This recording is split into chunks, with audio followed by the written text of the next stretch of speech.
একদা হজরত ওমর ফারুক রাদিয়াল্লাহু তাআলা মদিনার কোনো এক গলিপথ দিয়ে হেঁটে চলছিলেন। হঠাৎ একটি যুবকের প্রতি তার দৃষ্টি পড়ে গেল।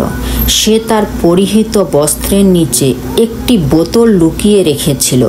হজরত ওমর রাদিয়াল্লাহু তাআলা তাকে জিজ্ঞেস করলেন, হে যুবক, তুমি তোমার বস্ত্রের নিচে কি ঢেকে রেখেছ? বোতলটি মদ ভর্তি ছিল। সুতরাং যুবকটির অবস্থা প্রায় অজ্ঞানের মতো হয়ে গেল।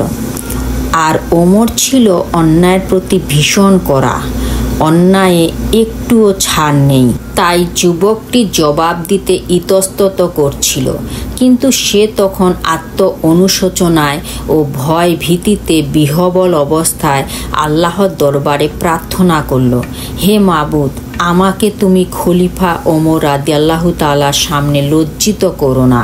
তার কাছ থেকে ত্রুটি ও অপরাধ গোপন রাখো। আমি তোমার নিকট খাঁটি তওবা করছি এবং এই প্রতিশ্রুতি দিচ্ছি যে জীবনে আর কোনো দিনই আমি মদ স্পর্শ করব না। এরূপ তাওবা করার পরক্ষণে যুবক হজরত ওমর রাদিয়াল্লাহু তাআলার প্রশ্নের জবাব দিল যে, হে খলিফা, আমার কাছে এটি একটি সিরকার বোতল। কিন্তু খলিফা তার কথায় পূর্ণ আস্থা না এনে বোতলটি দেখতে চাইলেন। তার ইচ্ছানুযায়ী তখন বোতলটি তার সামনে পেশ করা হলো। দেখা গেল যে বোতলটির মধ্যে সত্যি সিরকা ভর্তি রয়েছে। সুবহানাল্লাহ! আমাদের তওবাও যদি এমন হয় আর এমন অন্তর দিয়ে আমাদের আল্লাহকে স্মরণ করতে পারি, তাহলে আল্লাহ আমাদেরও এভাবে সাহায্য করবে। কারণ তিনি তো মহান, করুণাময়, দয়াময়, ক্ষমাশীল রব।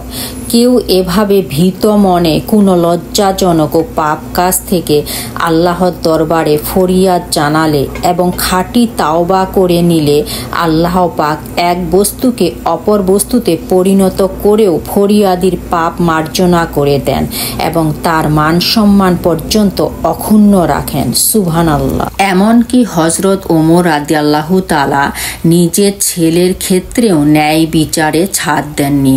এটা প্রমাণ করে যে তিনি আল্লাহর বিধানের ব্যাপারে কতটা সতর্ক ও অনড় ছিলেন। সত্যি এমন ন্যায়পরায়ণ শাসক থাকলে পৃথিবীটা সত্যি কত সুন্দর হতো। ন্যায়ের পক্ষে সবসময় আমাদের কথা বলা উচিত।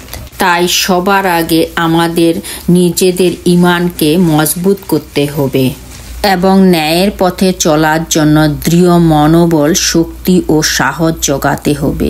হে আল্লাহ, আমাদের সবাইকে ন্যায় পথে চলার তৌফিক দান করুন। আমিন।